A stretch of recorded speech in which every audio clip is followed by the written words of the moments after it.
All right, welcome back for another chill practice this month. Today we're going to be down on the floor on a mat, and we're going to be doing a fair bit on our hands and knees. So please feel free to have like a folded up towel or blanket for your knees to rest on, possibly even your wrists if that's something that you might need. But otherwise, when you're ready, we can get started. All right, so before we really get into this, you can sit on the ground however feels comfortable for you, and we're just going to start warming up the wrists. So just doing some little wrist circles, getting out any of the crunchies, letting the fingers curl and straighten and splay however you want as you go through this motion. We'll switch directions.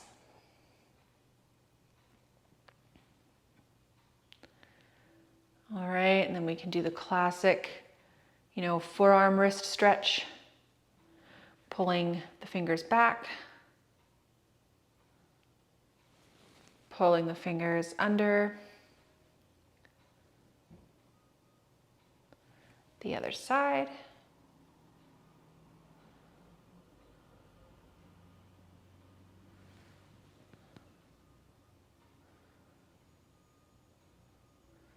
All right, shake it out. Okay, and we can get started. So let's start off on hands and knees in our tabletop position. So hips are over knees, shoulders are over wrists, spine is neutral as if it's a table. And let's just start by rocking ourselves back and forth just to kind of wake up our hip and shoulder joints. And with this movement, you can have your toes curled under or flat on the ground, whatever feels more comfortable for you. And we're not necessarily going so far back that we start to round and curve the spine. We're sort of maintaining that tabletop spine for the most part, just to kind of get the knees and hips talking to each other. So you can do this as slowly or as quickly as you want to, so long as it feels comfortable. And then we're going to come back through tabletop, and let's just go through some cat and cows. So inhaling, letting the back dip, chest forward, looking ahead a little bit gently. Exhaling as you curve your back, coming into a cat back. Letting the head hang. Inhale as you transition back through to cow. And as you're doing this, pay attention to your hands. Are you dumping the weight into your wrists, or can you maintain some even pressure throughout the full contact of your hands with the floor? Exhaling to cat.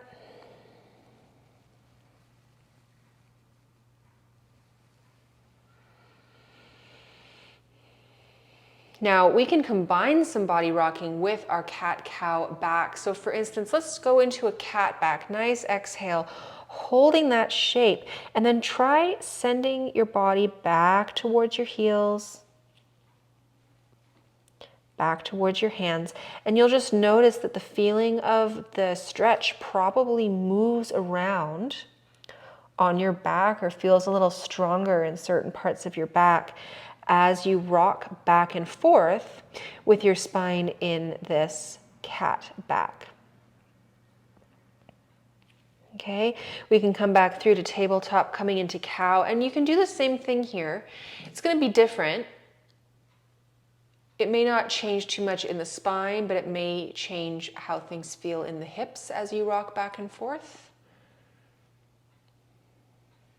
Okay, let's come back to tabletop, revisiting just normal cat-cows.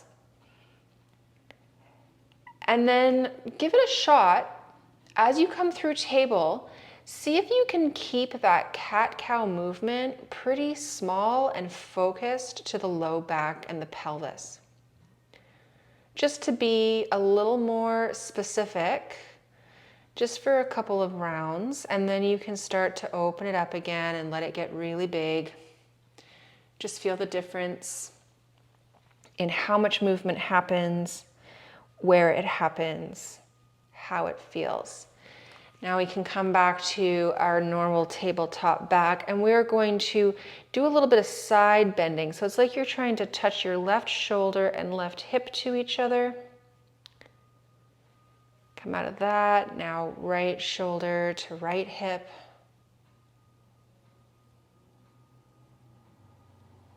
One more time on each side. Left shoulder, left hip.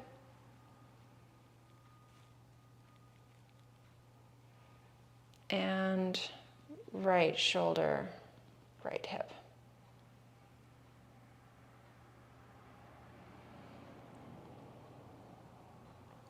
All right, let's settle our weight back into our heels, pushing off the ground with the hands, feeling that through the spine just for a moment, just a different sensation, different position. And we are now going to come forward and wind up on our bellies. So I'm going to keep myself propped up like this because I have a microphone on. You could go right down to your forehead. But we are going to simply bend the knees so that the feet are in the air like this. And let's first just try one leg at a time. So left leg, we're going to let the foot slowly, controlled, fall out to the side and come back in. Now the right side, let it slowly with control fall out to the side. Bring it back in.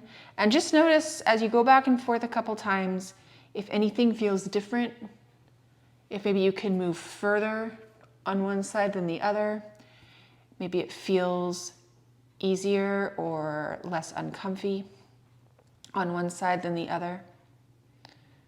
All right. And now let's just let both windshield wiper side to side at the same time. And we're just going to keep it a little small right now. So the thighs are rotating on the floor, but for the most part, our hips and our belly are just staying as is. You might feel some minor shifting, but not full on lifting off the ground. And now let's start to make this a little bigger. I'm going to bring my elbows out a little bit more so my spine isn't so arched upward, but we're going to start to let things flop a little more freely, a little more loosey-goosey. Your pelvis will start to lift on one side.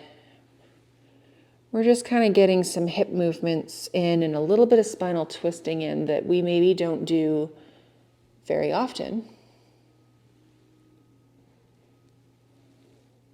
And you can speed this up.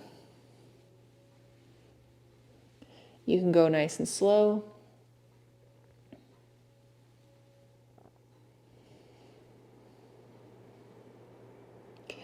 All right, and if you want, you can keep going with this, or you can lower one foot to the floor. So I'm going to lower my left. I'm going to let my arms come out straight so that I can roll. You're going to let this foot lift. It's going to come back behind you, and it may float in the air. You may have enough movement that you can come all the way down foot to the floor. You might even drape your arm behind your back. We're just coming into a twist and we're moving the limbs behind our body, which is not necessarily a place that they live all that often. Okay, arm can come forward, start to weight yourself back towards your belly, leg comes back to center. Okay, so let's try that on the other side. So right leg's going to be straight. I've got my right arm out just so that it's not in the way. You can use your other hand to kind of push off the ground a bit. This leg's going to come up. It's going to reach behind. It may come to the floor. It may not. Arm can come behind your back if that's comfortable. It doesn't have to. And we're just going to hang out here for a moment.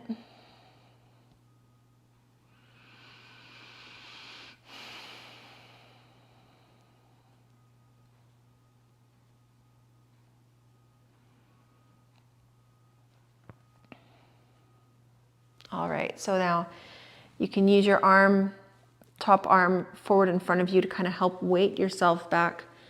Let this leg come back up and we wind up on the floor like this. Now, this last thing we're gonna do is kind of funny. And it's kind of just an interesting way that you can do some rhythmic movement for yourself, which some people find very grounding, but it does look a little funny. So you're gonna lay on the ground with your fists or hands in front of you for your forehead to rest on, okay? Your toes are going to be curled under, and you're going to use your toes to push yourself. And you're just going to rock yourself back and forth.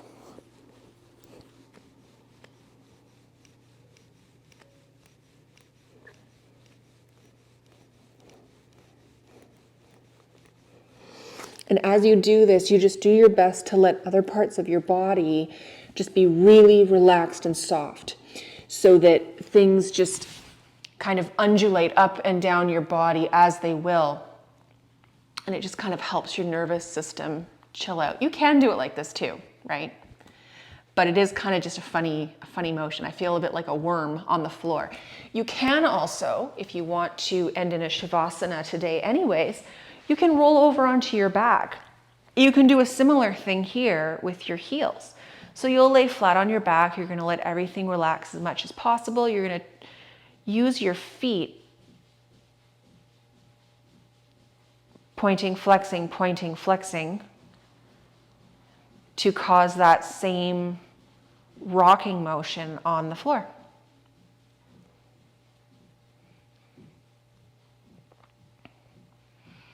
And when you've had enough of that, you can just let everything go quiet.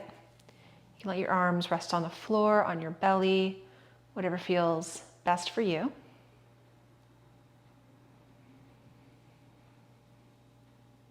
And you can just return to your breath here in Shavasana.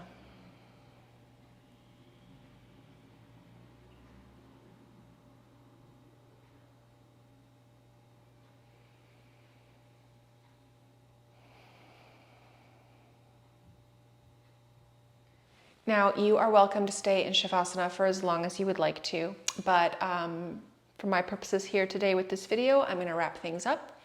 So whenever you are ready, you'll just roll onto your side after you've brought your knees into your chest. Use your hand to help yourself up to sit and carry on with your day. But otherwise, I hope that you enjoyed that practice and maybe had some fun with some of that rocking at the end there. And I will see you next week.